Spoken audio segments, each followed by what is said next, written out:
Good morning, all of you. My dear student, today we will discuss about some topics such as number one, carbon, carbon make covalent bond,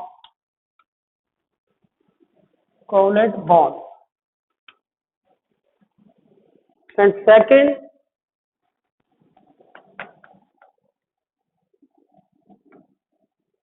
carbon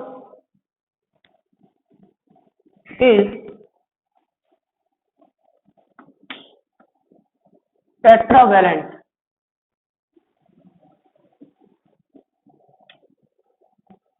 Tetravalent. Third, carbon is tetrahedron, tetrahedron, and fourth, some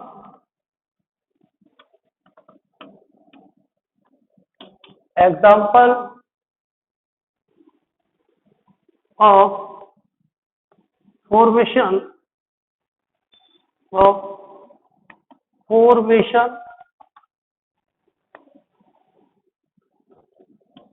methane, C2H6, C3H8, and so on.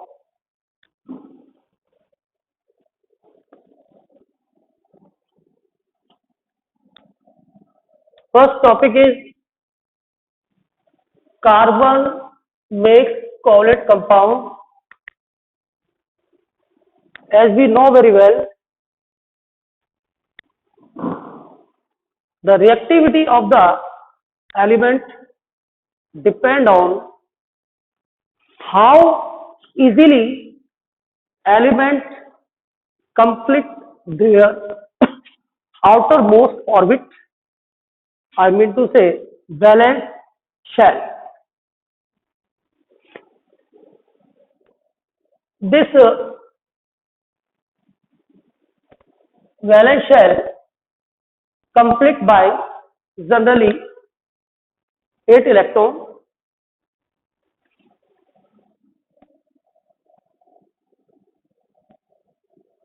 Generally 8 electron. Carbon is an element when formation of a molecule, octet rule will be followed. According to octet rule,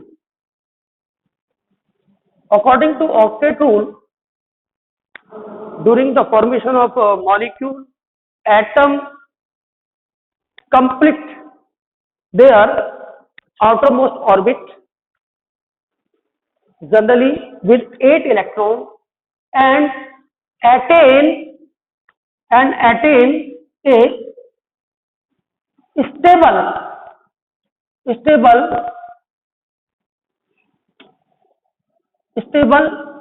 electronic configuration या stable state का मतलब है stable state means stable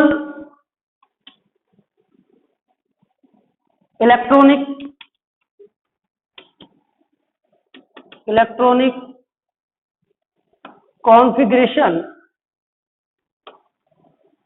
configuration of nearest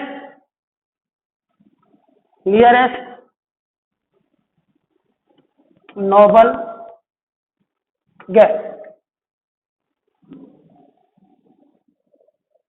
जब भी molecule formation होगा तो हर atom इस बात की चेष्टा करेगा कि उसके आउटर मोस्ट ऑर्बिट के अंदर जनरली 8 इलेक्ट्रॉन हो जाए और वो एक नोबल गैस जैसा इलेक्ट्रॉनिक कॉन्फ़िगरेशन प्राप्त कर ले। आउटरमोस्ट ऑर्बिट से मेरा मतलब सिर्फ इतना सा है, फॉर एग्जाम्पल कार्बन का electronic configuration 2 and 4, is it clear? First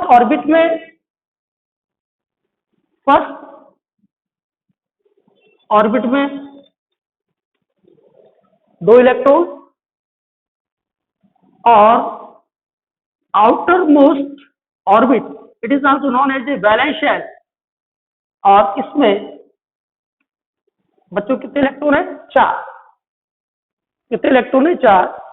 तो इस समय ये जो ऑर्बिट है, सेकंड ऑर्बिट, यहां पर आउटर मोस्ट ऑर्बिट है कार्बन का, इसको हम सिंपली कह देते हैं it is a outermost orbit, या इसको हम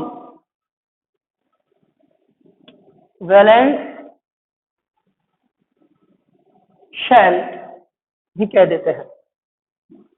इज इट क्लियर? तो यहां पर during the formation of molecule octet rule will be follow, but in this case in an ionic compound, ionic compound के अंदर ऑक्टेट रूल, आयनिक कंपाउंड में octet rule के किस प्रकार से ऑक्टेट कंप्लीट होता है, इसके लिए हम पहले ये बता देते हैं कि there is 2 way to complete octet rule and attain a stable state. I mean to say stable electronic configuration of nearest noble gas. In case first ionic compound के अंदर ऑक्टेट किस तरह से पूरा होता है? In ionic compound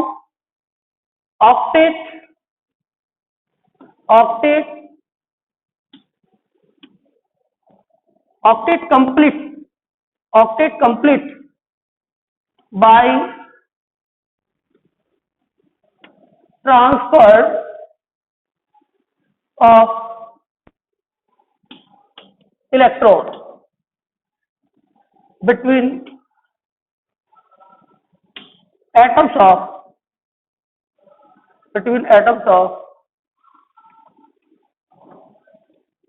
element.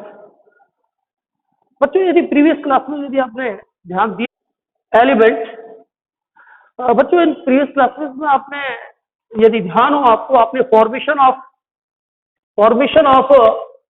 NaCl sodium chloride को देखा होगा कि formation of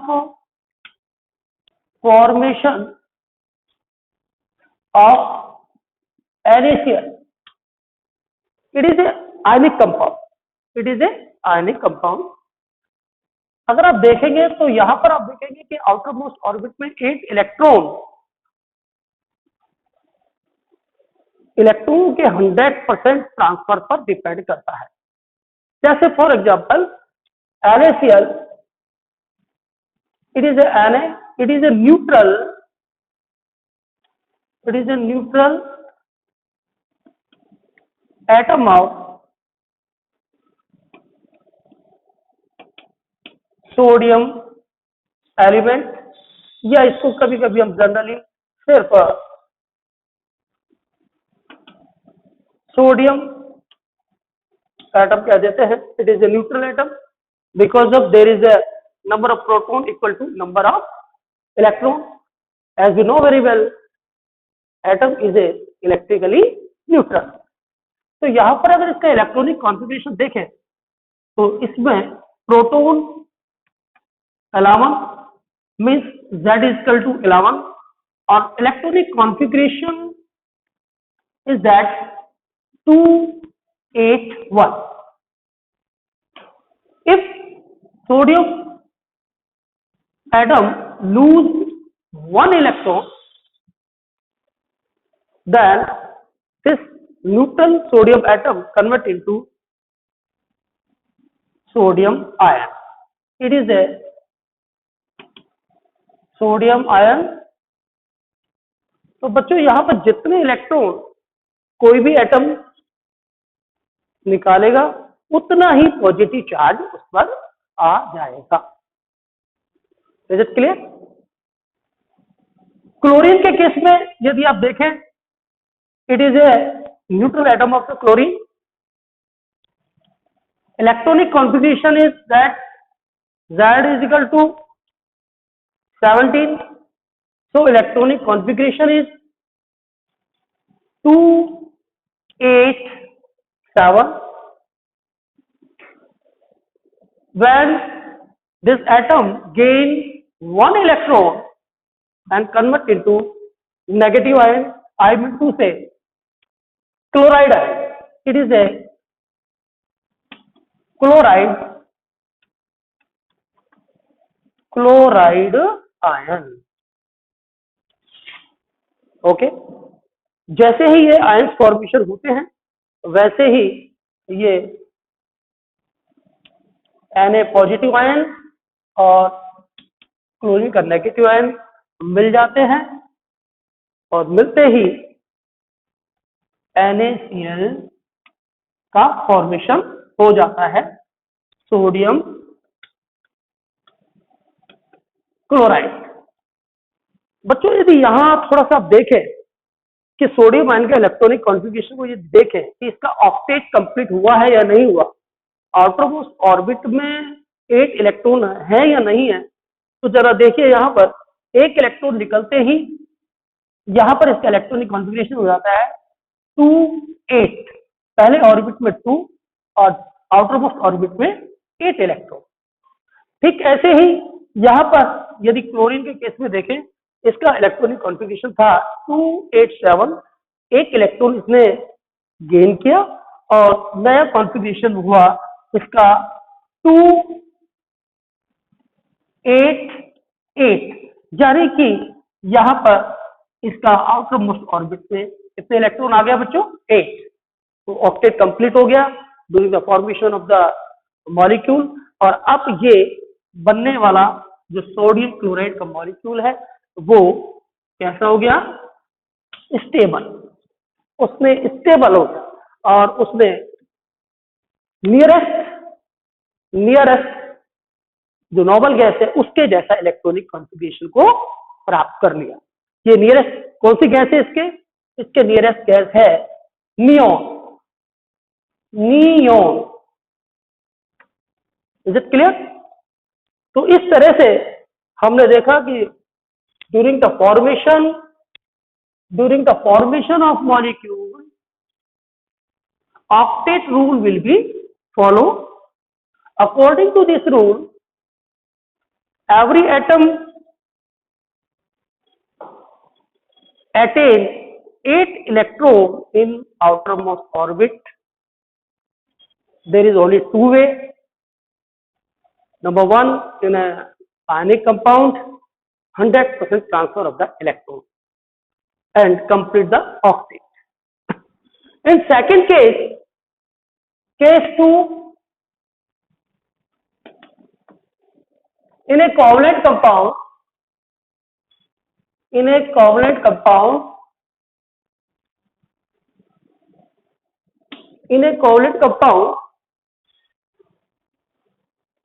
there is no 100% transfer of the electron. There is a mutual sharing of electron between atoms. Covalent compound के अंदर ऑक्टेट को पूरा करने के लिए एटम्स के बीच में क्या होती है? शेयरिंग होती है, पार्टनरशिप होती है और ऑक्टेट कंप्लीट हो जाता है। Is it clear? ये कोवेलेंट कंपाउंड में होता है।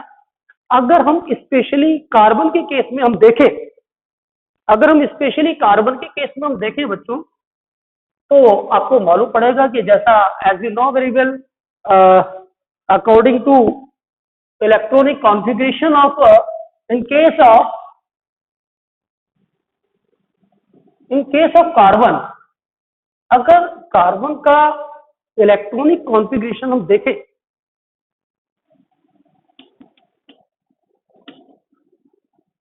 इलेक्ट्रॉनिक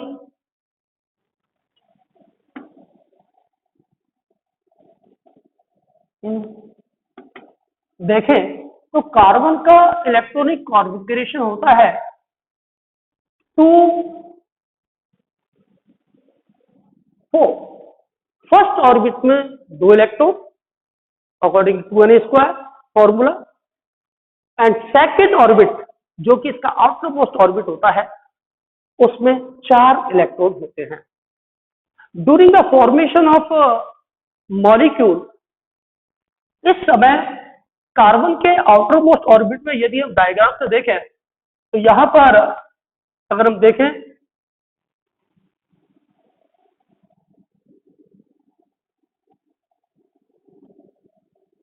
6 प्रोटॉन 6 न्यूट्रॉन पहले फर्स्ट ऑर्बिट में। अब नेक्स्ट टाइम मैं बार बार ये न्यूक्लियॉन्स को नहीं लिखूंगा, मैं डायरेक्ट न्यूक्लियस को बना दूंगा इस तरह से, ठीक है। ये फर्स्ट ऑर्बिट में इसके 2 इलेक्ट्रॉन हैं, और दूसरे ऑर्बिट में ध्यान से देखें, please look at the board. दूसरे ऑर्बिट में 1, 2, 3 and 4 electrons. It means carbon has a 4 electron in outermost orbit. यहां पर सबसे बाहर का जो ऑर्बिट है वो यही है, इसलिए हमने कहा it is a outermost orbit, या हम कभी कभी इसे कह देते हैं it is a valence shell. Valence shell इसलिए कह देते हैं बच्चों क्योंकि जब ड्यूरिंग द केमिकल रिएक्शन, जब केमिकल रिएक्शन होती है तो उस समय एटम के जो आउटर मोस्ट ऑर्बिट में जो इलेक्ट्रॉन्स होते हैं उनका ही आपस में गिव एंड टेक होता है, इसलिए इस ऑर्बिट को हम वैलेंस ऑर्बिट भी कह देते हैं। यहां से वैलेंसी तय होती है कि किसी एटम की कितनी वैलेंसी होगी। वैलेंसी से मेरा मतलब combined capacity. Is it clear? अब in case of carbon, if carbon, अगर कार्बन अपने 8 इलेक्ट्रॉन को कंप्लीट करने के लिए, सपोज 2 केसेस हैं कार्बन के, अगर कार्बन 4 इलेक्ट्रॉन लेता है, अगर कार्बन 4 इलेक्ट्रॉन लेता है तो इसके आउटर मोस्ट ऑर्बिट के अंदर 8 इलेक्ट्रॉन हो जाते हैं। आई मीन टू से octet complete by the 4 electron gaining. तो 4 इलेक्ट्रॉन लेने के बाद कार्बन का ऑक्टेट कंप्लीट हो जाता है, आउटर मोस्ट ऑर्बिट कंप्लीट हो जाता है, और make a C4 minus, it is a anion. It is a anion. I mean to say, it is a negative ion of the carbon. We are also speak like this. It is a negative ion of carbon. It is a negative ion of the carbon. In this case, we can see easily when carbon gain 4 electron, make a anion anion means बच्चों आपको आगे भी पता लगेगा, anion का मतलब है anode electrolysis के। थोड़ा सा मैं यहाँ समझाना चाहूंगा थोड़ा सा कि of carbon it is known as a anion. Anion का मतलब बच्चों यहाँ मैं बहुत शॉर्ट में समझाना चाहूंगा। It is a electrolytic cell suppose, and it is a metal rod, it is another metal rod, and connect with positive terminal of the battery, and this rod connect with negative terminal of the battery. Now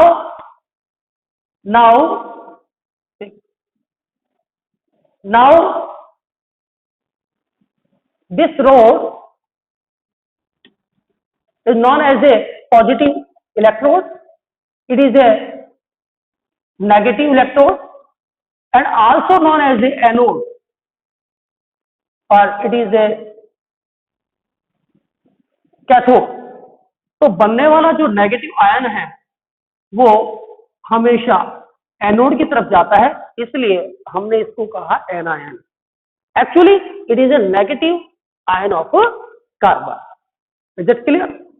but it can't make, लेकिन ये नहीं बन सकता because of there is only one reason,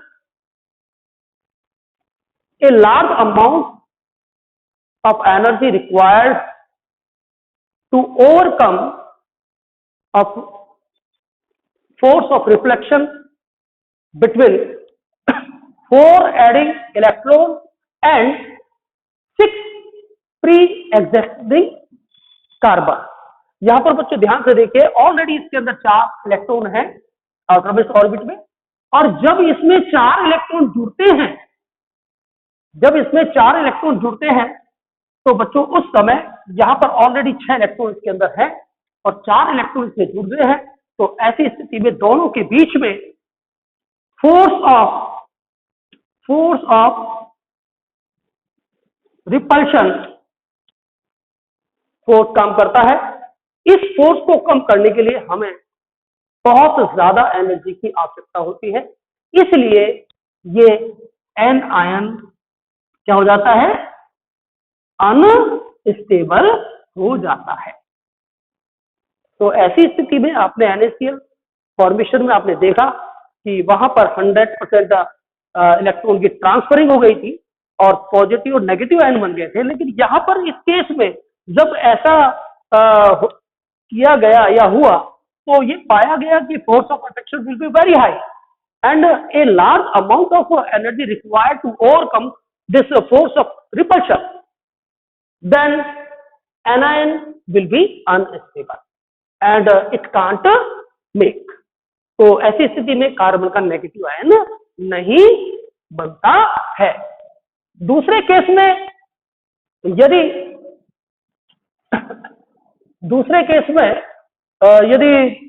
carbon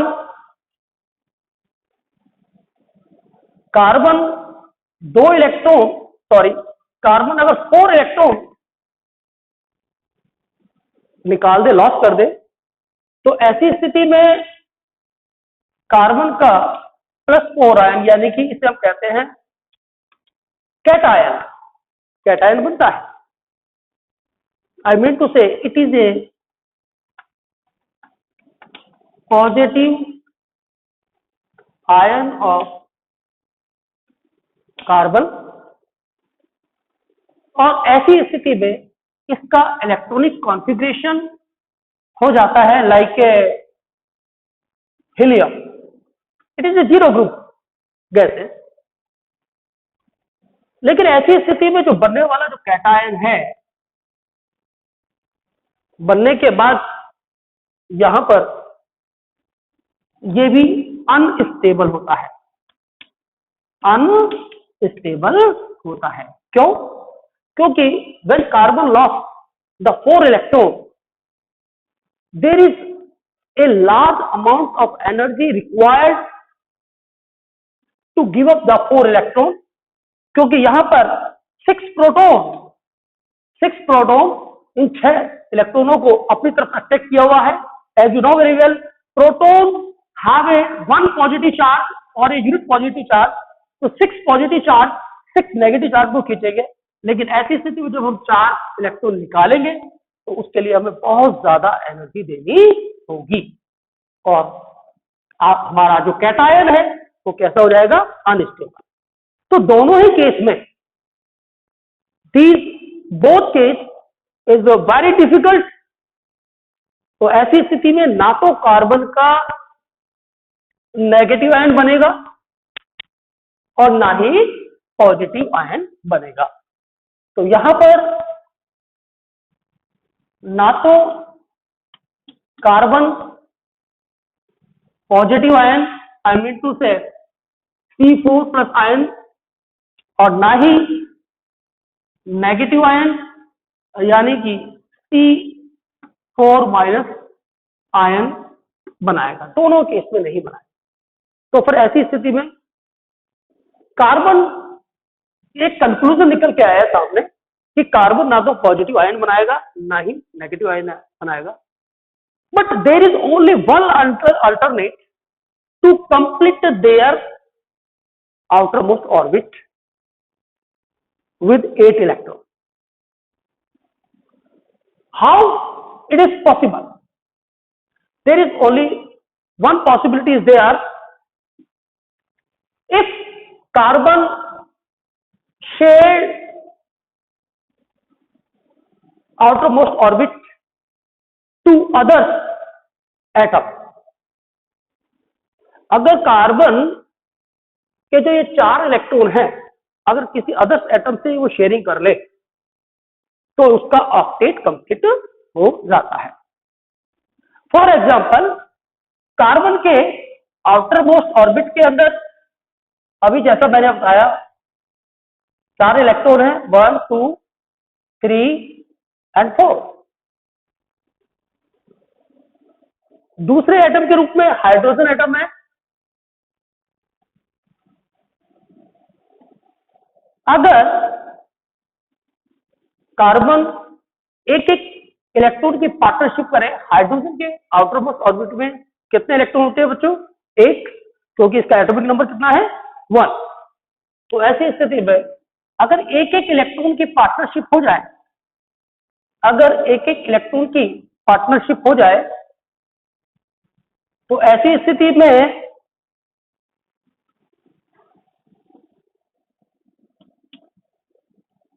एक एक electron की partnership हुई, यहां पर एक एक इलेक्ट्रॉन की पार्टनरशिप, यहां भी एक एक इलेक्ट्रॉन की पार्टनरशिप और यहां भी एक एक इलेक्ट्रॉन की पार्टनरशिप। तो ऐसी स्थिति में यदि इसके आउटर मोस्ट ऑर्बिट को देखा जाए तो इस समय इस शेयरिंग इलेक्ट्रॉन पर कार्बन का होल्ड जितना है उतना ही हाइड्रोजन का होल्ड होगा और इजीली इसका आउटर मोस्ट ऑर्बिट में बच्चों कितने इलेक्ट्रॉन हो गए? 8 इलेक्ट्रॉन। कितने इलेक्ट्रॉन हो गए? 8। 2 4 6 एंड 8। ठीक इसी प्रकार इस समय कार्बन का इलेक्ट्रॉनिक विन्यास को हम देखें तो ठीक इसका इलेक्ट्रॉनिक विन्यास हुआ नियॉन गैस के बराबर। और नियॉन गैस कैसी है? It is a noble gas. Neon का अगर इलेक्ट्रॉनिक कॉन्फ़िगरेशन आप देखेंगे तो इलेक्ट्रॉनिक कॉन्फ़िगरेशन इसका कितना है?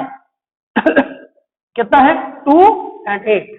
और इस समय इसका इलेक्ट्रॉनिक कॉन्फ़िगरेशन भी कितना हो गया? 2 and 8।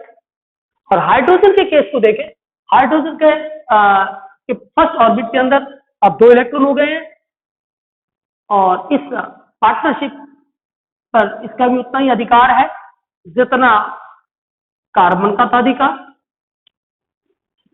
Is it clear? No problem at all.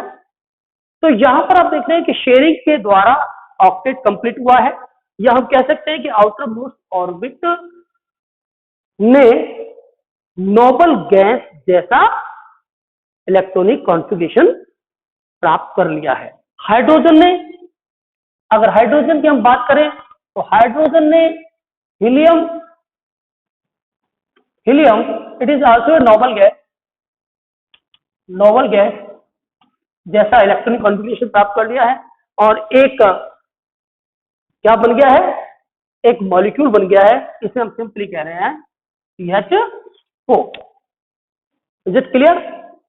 तो यहां पर शेयरिंग से जो इलेक्ट्रॉन की एक इलेक्ट्रॉन की जो पार्टनरशिप की है, यहां कार्बन एक इलेक्ट्रॉन, 2 3 4 इलेक्ट्रॉन की पार्टनरशिप की है, इसलिए कार्बन की कोवलेंसी कितनी हुई, 4। कितनी हुई, 4। ये शेयरिंग यानी कि these are the contributed electron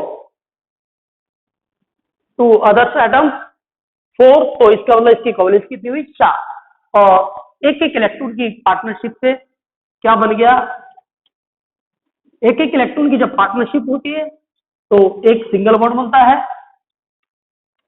एक एक इलेक्ट्रॉन की पार्टनरशिप सिंगल बॉन्ड, एक एक इलेक्ट्रॉन की partnership single bond, ultimately carbon is a tetravalent. तो कार्बन की वैलेंसी कितनी हुई बच्चों, कितनी हुई वैलेंसी, 4। कार्बन की वैलेंसी कितनी हुई, 4, इसलिए कार्बन इज